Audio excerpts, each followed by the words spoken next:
constituency era nga nze chairperson w'enguudo kati mu Kampala yonna kakiika meya erodi meya mwenyini nze mutwala idi nze bonna nze chairman w'enguudo mwanikuddeko muka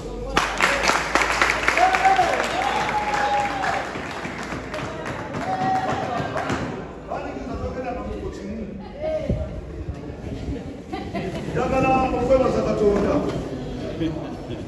olw'olukiiko luno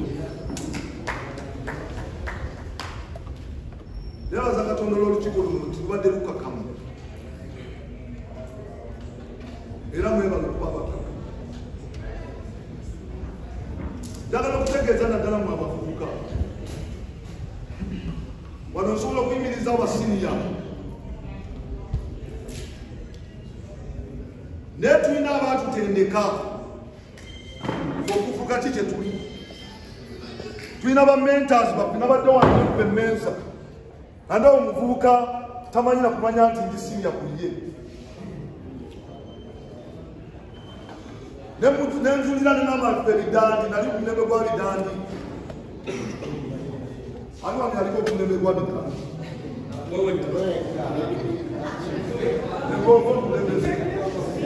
oli ali wabavukani mulala noli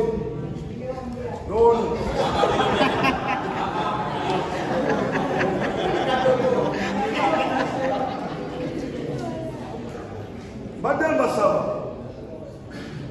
tukkirize twaliwo betutamanyi ne betumanyi ate betumanyi byongereko omutindo tetutamanyi tukkirize okubiyiga. Mbabulira bw'oba oyagala kubeera mukulembeze omulungi namba 1 gwe ng'omuvubuka olina okwebeereramu ate n'okukkiriza okubeera mentors. Nze natandika ng'omuvubuka mu 1993 nembeera w'abavubuka sina kyamaani wabula kakiiko nakolawo ekisanja kimu nenneera ku kyalo kati n'emyaka 19 nembeera kyamaani w'ekyalo era nze nalondesa abavubuka nali mukujjukujju mwami mugambi mu kiseera ekyo nawo wadde wali eno nze nalondesa ekyambogo nali kyambogo nze namobilizinga abavubuka b'ekyambogo ne mbalondesawo mangu nengenda mu electoral commission ne mbayolesa bwe mwagira Kalumba Ben Sekulu era nengamba Kalumba ono nina okumulinyisa nali nsula kumpi n'ettanga kumpi ne wa Ssaabasajja Kabaka we nabakuŋŋaanyiza n'okujja wano ng'ajja wano akoleko naawo wano alyoka avewo agende ku disitulikiti twamuwanika bwe tutyo. Mu kiseera ekyo kansala w'abavubuka Kalumba yali amanyi nti automatically wabeera chairman w'abavubuka yabeera mu kanso wamuntegeera nti wabeera chairman w'abavubuka yabeera kansala waki era omutalo gubaawo wakati we ne Sserunjojo w'eddembe nga Sserunjojo ye kansala ne Irene Kiryowa. Olutalo ne lubaawo lw'amaanyi nnyo. Nze nabatuuza ku Mase Hotel Wandegeya ne ngamba Sserunjojo gwe oli wamutebuse gwali tagenda kwesimbawo nga kansala ng'amanyi automatically ye kansala nawe kiri wano nti wabavubuka ku kyalo kyapasoma wabavubuka ku kyalo yabeera atula ku kutuba waki olwa LC1 kati naye ng'amanyi automatically wekigenda okuba si bwe kyali era ne batuuza kwe kusaba abagundi bano bakansala banoonyeze Sserunjojo office okuteekawo office yawa ya chairman w'abavubuka ku district fe twagisaba naye mu kiseera ekyo twalina ba mentors nga gwe omuvubuka olina kubeera mugonvu eri abo balina ku experience nga batutuma okuuma akalulu sabagalalu ku kalulu ka budu wagenda luddamu akajebbi batusukumanga genda ebusi batusukumako kiseera ekyo ogenda okuuma akalulu naye nga tebakusukumina na kintu kyonna tebakulagina ogenda kunoonya ogenda kuuma kalungu period bakwate transport eka naye nga tulina omwagazi nga noko tugenda okukuumira bamutuintroducing the introducing gwe gwali omutima kati omuvubuka sebo oyagala nabakuwe transport okujjano mu meeting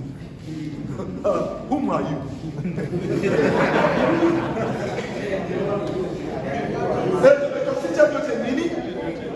Kati nzendi natendekebwa netendeka tamanyi kyagendi ndimukubya bitakutaku onkubulira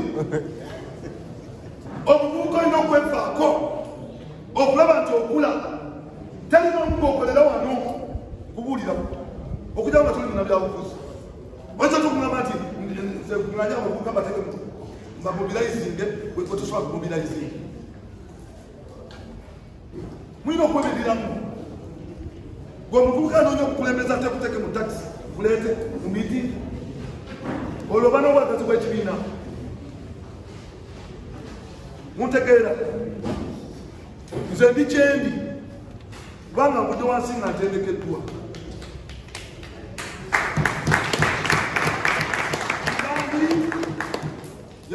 yantendekamu yeyamba n'omulimu ogwasooka nga ndi kyamandi ndelosittu nengenda okukola luweero batawuni inginiya wenakunya accident wano erugogo ngamba luweero okukola batawuni inginiya nali vice chairman ndelosittu mu kiseera ekyo ku myaka emito kakati ndi mubaka wa parliament ekyagenda kufuuka lodi meya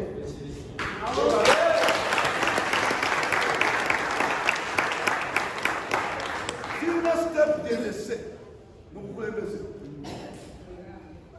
naye nga mpa bakulembeze ekitiibwa buli wotyobola omukulembeze nawe kyabajja kutyobola oyibiri otya okuma omukulembeze kubanga olina akamagabere mubere netukipulingi omukulembeze tomugumba zesikiriza kumvuma wegeza kumvuma sikiriza kumvuma obontoobodde obuyinza bwange ekitima kyange oba okisse newe nagenda wala bajja kuntyoboola neme kusakira bantu kubanga bantyobodde kubanga kubantyobodde genda obuze nva nnungi nemusiba kuntyoboola genda obuze escort wa muhosi gana mubuuze so siri wamuzanyo sikumibwa nga sina kyemukoze wekitiibwa namufa abakulembeze tuwebe tukulembera ekitiibwa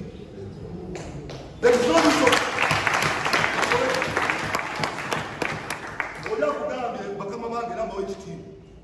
bamupate oli ekyamani wange muwe ekitiibwa nga kyamani wange mu protocol ye mukama wange umupate nzeere mu bitiibwa ebirala nyinza okuba nga ndigwamaani nete kinjijako gundi okumuwa ekitiibwa nabala bamuwa ekitiibwa katuyinza osimuwa ekitiibwa ate oli anamuwa ekitiibwa kantandikanze muwa ekitiibwa nawe omutunule balimu ekiwamwetera ekitiibwa kamuwa ekitiibwa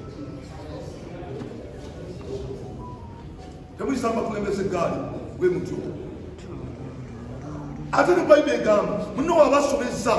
jangu bugambe nti kino simusa birinde mukalubu so nze mbaddeko meeya naliko kansala mirime gya sebaana nali kansala kono C5 mu 2022 nga va abakuka baliyo nawangula yali profesa nga nsula eri wa kabaka ne mukuba akalulu balinga bana ne bakuba ne buka kansala zakola oluguudo lugende olw'ebbanda zatekako security lights zandeka poliisi ekyangu nembeera relevant ngenda okufuga kansala waliwo ekyankola mu buweereza sajja kukola ssente babulira nalina ziiro eyo nalina ekigenderero ekiruubirirwa emmotoka yakubirawo nga mbeeruweera okukola waliwo tego nalina emirimu gyalinga ena nsomesa ekyambugu mu yunivasite mu kiseera ekyo nali lekikyala ku myaka mito nali tawuni injini ow'obulenzi myaka mito gundi projekiti ya state house Entebbe nakola nebijjabbi walusi byali Katikkiro nga nze clerk of works nalina omulimu omulala South African Embassy nga nze nkola design yaayo ndi mukubya plan nensala okugula pikipiki sobola ogenda ngeruwere okujja mangu olwo litanda akulidde omulimu kubanga amanyi ndi muteeketeeke mukulembeza ekyakumanyi gwasobola okuba omulimu kubanga akumanyi oli muteeketeeke oba muntegeera nenvaayo emmotoka yakubirawo nekasuka waggulu wekutukako kuno okugulu kuno mwera mukumanyi akulinawo accident nyonokuba nali muteeketeeke nsobodde okugenda maaso mutwalira mulago nasalawo ani akunanyizibwa nona kansala nengamba ngenda kulumba kansala ngenda ku kifo kyobwa kansala ezo sifaire ngende ekola enguudo wenatuukayo bantu bamabiliyoni 3 nga kesisi zakola mirimu ye budget sebalina nga akaaba nengamba nti yalaka ngende mu palama nenzita nempangulwa nenzirawo nengula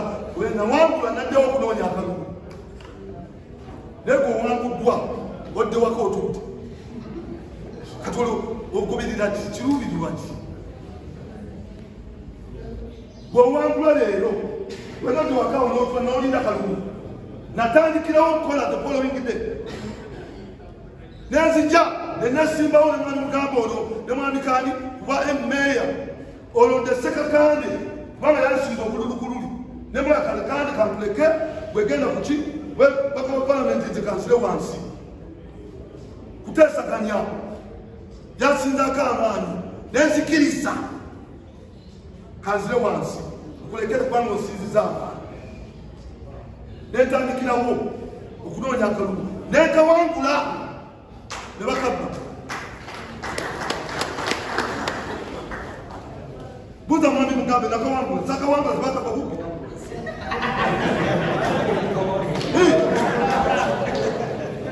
nebakabba nengenda mu kooti kalumba natekayo application nze nali musomesa mu university sayina kwesimbawo ekyali ekikyamu nali musomesa naye nalina okwesimba kubanga nali part time lecturer naye omulamuzi nagoba omusango gwange nga nina n'obujulizi bwe tumukutte nga kkiriza kalumba yenyini tiyansibyako naye left yalaga nengenda owomukyalo oyo okupikinga kundi yange mukyala mutazina nangamba bali mweze nowabadde owangudde naye tolina ssente I'm telling you oyo mukyala mutazina yalitandika ofisi nemugamba otenenye ogenda kufa kati ali muntaana nze ekyalo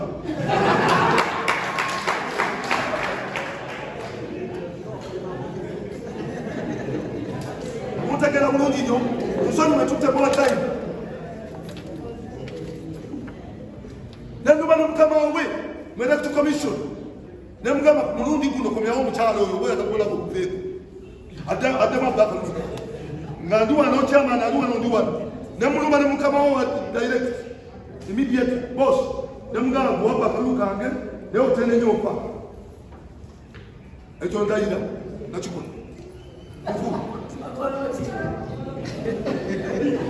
tokwatanga mu kalulu koyo atumiddwa Katonda